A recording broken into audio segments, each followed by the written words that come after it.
Hello అండి, welcome back to చెంకే kitchen. ఇవాళ tomato egg పలంగా వేసి కూర చేశాను. ఇది చాలా బాగుంటుందండి, మీరు కూడా ఒకసారి ట్రై చేయండి. ఇది అన్నంలోకైనా చపాతీలోకైనా చాలా రుచిగా ఉంటుందండి. చాలా క్విక్ రెసిపీ. ఎలా చేద్దామో చూద్దాం రండి. ముందుగా ఒక 2 టీ స్పూన్ల నూనె తీసుకోవాలండి.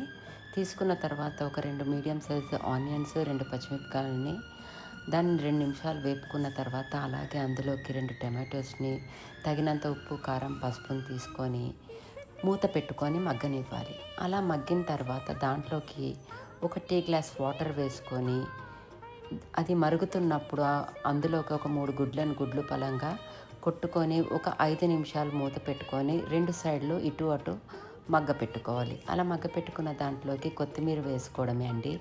చాలా రుచిగా ఉంటుందండి. Thanks for watching.